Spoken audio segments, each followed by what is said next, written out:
Hello friends, आपका हमारे इस चैनल में स्वागत है। आज मैं आपके लिए न्यू कहानी लेकर आई हूँ। कहानी है शिव व्रत कथा।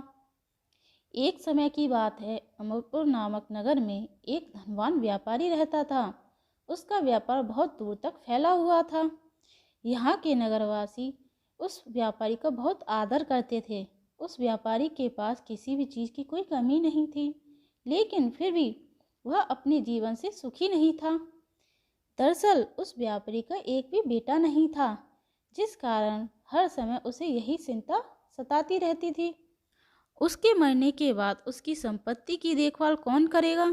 वह व्यापारी बेटे की चाहत में हर सोमवार को बाबा भोलेनाथ की पूजा करता था और शाम ढलते ही मंदिर जाकर शंकर भगवान के सामने दीपक जलाता था। एक दिन माता पार्वती उसकी श्रद्धा भक्ति से खुश हो गईं। उन्होंने भोलेनाथ से उस व्यापारी की इच्छा पूरी करने के लिए प्रार्थना की। इस पर भगवान शिव ने कहा, प्रिया, इस दुनिया में हर किसी को उसके कार्यों के आधार पर ही फल मिलता है। भगवान शंकर के समझाने पर माता पार्वती जी नहीं मानी। लगातार बाबा भोलेनाथ से यही कहती रहीं कि उस व्यापारी की इच्छा पूरी कर दीजिए। अंत में शिवजी ने माँ पार्वती के अनुरोध पर उस व्यापारी के बेटे का वरदान दे दिया।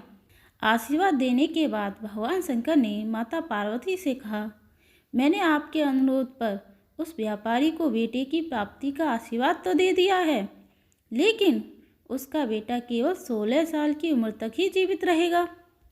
यही बात भगवान शिव ने उस व्यापारी के सपने में जाकर भी बताई।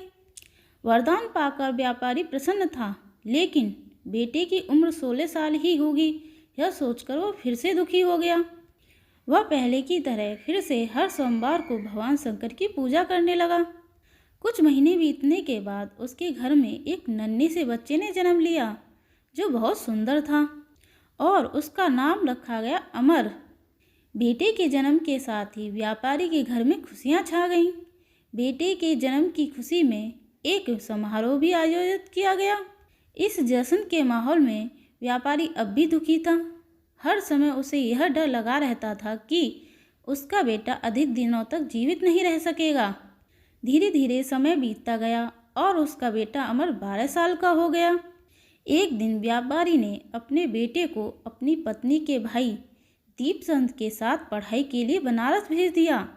वाराणसी जाते समय रास्ते में जहाँ भी अमर और दीपचंद आराम करने के लिए रुकते, वे वहाँ पर यज्ञ और ब्राह्मणों के लिए भोजन की व्यवस्था करते हुए जाते। कुछ दूर जाने के बाद अमर और दीपचंद एक नगरी पहुँचे। यहाँ नगर में महाराज की बेटी चंद्रिका की शादी थी। इसके लिए पूरे नगर को दुल्हन की तरह सजाया गया था। ठीक उसी समय बारात भी आ गई। इस समय लड़के का पिता परेशान था, क्योंकि उसके बेटे की एक आँख खराब थी। उन्हें डर था कि अगर लड़की वालों को यह बात पता चल गई तो वह शादी तोड़ देंगे। तभी उसकी नज़र अमर और दीपचंद पर पड़ी। लड़की के पिता के मन में तुरंत ये ख्याल आया कि क्यों न अमर को ही दूल्हा बनाकर शादी के मंडप में बिठा दिया जाए। एक बार जब उसका विवाह राजकुमारी से हो जाएगा तो फिर उसके बाद कुछ पैसे देकर वहाँ से विदा कर देंगे। फिर राजकुमारी और अपने बेटे को अपने घर ले जाएंगे। लड़के के पिता ने बिना देर किए दीपचंद से इस बारे में बात की और धन का प्रस्ताव रखा। दीपचंद ने पैसों के लालच में आकर तुरंत हाँ बोल दिया और अमर को दूल्हा बनाकर मंडप में बैठा दिया। और यहाँ राजा ने राजकुमारी का कन्यादान कर विवाह संपन्न कराया और बहुत सारी संपत्ति के साथ अपनी बेटी को विदा किया। जब वो शादी के बाद वहाँ से लौट रहा था तो उसे लगा कि झूठ बोलना सही नहीं है, और उसने राजकुमारी चंद्रिका के दुपट्टे पर सारी सच्चाई लिख दी। अमर ने लिखा, प्रिय राजकुमारी चंद्रिका, तुम्हारे साथ छल हुआ है। तुम्हारा विवाह मेरे साथ कराया गया है। मैं एक व्यापारी का पुत्र हूँ और फिलहाल पढ़ाई के लिए वाराणसी जा रहा हूँ। तुम्हारी शादी जिससे तय हुई थी उसकी एक आँख खराब है। राजकुमारी ने यह सच जानने के बाद उस लड़की के साथ जाने से इनकार कर दिया और अपने पिता के साथ ही रहने लगी। उधर अमर वाराणसी के गुरुकुल में पहुंचकर पढ़ाई करने लगा। धीरे धीरे समय बीतता गया और अमर 16 साल का हो गया। और इस दौरान उसने एक महायज्ञ का आयोजन किया। और यज्ञ समाप्त होने के बाद अमर ने सभी ब्राह्मणों को खाना खिलाया और उन्हें कपड़े दिए। सारे काम खत्म करने के बाद अमर रात में अपने कमरे में सोने चला गया। भगवान शंकर के वरदान के मुताबिक उसी रात अमर के प्राण चले गए। अगली सुबह जब दीपचंद उसके कमरे में पहुंचा तो उसने देखा कि अमर जीवित नहीं है। वह जोर जोर से रोने लगा। उसकी रोने की आवाज़ सुनकर आसपास के लोग भी इकट्ठा हो गए और अपना दुख जताने लगे। दीपचंद की रोने की आवाज़ भगवान शिव और माता पार्वती के कानों तक पहुंची। यह सुन माता पार्वती ने कहा, हे स्वामी, मैं दीपचंद के रोने की आवाज़ को बर्दाश्त नहीं कर पा रही हूँ। कृपया करके इसके दुख को दूर कर दो। पार्वती जी की बात सुनकर बाबा भोलेनाथ अमर के पास पहुँचे। यहाँ उन्होंने देखा कि यह तो वही बालक है। केवल 16 साल की उम्र तक ही जीवित रहने का आशीर्वाद मिला था। इसके बाद भगवान शिव सीधे माँ पार्वती के पास पहुँचे और कहा, हे गौरी, मरने वाला बालक उसी व्यापारी का पुत्र है जिसने अपनी उम्र पूरी कर ली है। अब सुन माता पार्वती ने भगवान शिव से फिर से आग्रह किया। उन्होंने कहा, स्वामी, आप कृपा करके इस बालक को दोबारा जीवित कर दें। इसे मृत देख इसके माता पिता भी अपने प्राण त्याग देंगे। माता पार्वती ने बाबा भोलेनाथ को याद दिलाया कि अमर के पिता उसके सबसे बड़े भक्त हैं। कई सालों से वह हर सोमवार उनकी पूजा करते आ रहे हैं। माँ गौरी के अनुरोध पर भगवान शंकर ने अमर को जीवित होने का आशीर्वाद दे दिया और अमर दोबारा जिंदा हो गया। कुछ समय बाद जब अमर की पढ़ाई पूरी हो गई तो वह अपने मामा दीपचंद के साथ वापस अपने गांव चल गया। चलते चलते दोनों उसी नगरी में जा पहुँचे जहाँ राजकुमारी चंद्रिका से उसका विवाह हुआ था। यहाँ पहुँचकर अमर ने एक महायज्ञ किया।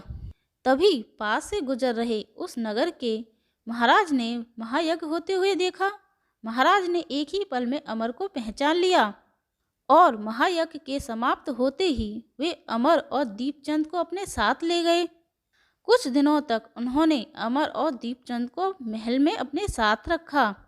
उसके बाद महाराज ने संपत्ति और कपड़े देकर राजकुमारी को अमर के साथ भेज दिया। महाराज ने रास्ते में उनकी रक्षा के लिए सैनिक भी भेज दिए। दीपचंद भी महल से अपने नगर पहुंचा और दूत के हाथों अमर के आने की सूचना व्यापारी तक पहुंचाई। व्यापारी को जैसे ही पता चला कि उसका बेटा 16 साल की उम्र के बाद भी जीवित है तो वह बहुत खुश हुए। दरअसल व्यापारी और उसकी पत्नी दोनों ने खुद को एक कमरे में बंद कर लिया था। वह बिना कुछ खाए पिए अपने बेटे का इंतजार कर रहे थे। दोनों ने यह प्रण लिया था कि अगर उन्हें अपने बेटे की मौत की खबर मिली तो वो भी अपनी जान दे देंगे। दूत की बात सुनकर व्यापारी और उसकी पत्नी नगर के अन्य लोगों के साथ अपने बेटे के स्वागत के लिए गेट के पास पहुंचे। यहाँ उसे पता चला कि उसके बेटे की शादी एक राजकुमारी से हुई है। वह दोनों साथ में आए हैं तो उनकी खुशी दोगुनी हो गई। बेटे और अपनी बहू का स्वागत उसने काफ़ी धूमधाम से किया। उसी रात एक बार फिर से बाबा भोलेनाथ व्यापारी के सपने में आए और कहा, मैं तुम्हारी भक्ति से खुश हूँ। हर सोमवार को तुम मेरी पूजा करते हो, इसलिए मैंने तुम्हारे बेटे की लंबी उम्र का वरदान दिया है। भगवान शिव की यह बात सुनने के बाद व्यापारी बहुत खुश हुआ। बेटे का जीवन वापस मिलने के बाद भी व्यापारी हर सोमवार को भगवान शिव की आराधना करता रहा, जिससे शिव पार्वती दोनों की ही कृपा उस व्यापारी के घर पर बनी रही। ओम नमः शिवाय, ओम नमः शिवाय। हमें इस कहानी से यह सीख मिलती है कि अगर सच्चे मन से किसी भी चीज़ को पाने की चाह हो तो वह ज़रूर मिलती है। बस उसके लिए निरंतर प्रयास करते रहना चाहिए। अगर आपको मेरी कहानी अच्छी लगी है तो प्लीज़ सब्सक्राइब। Thank you.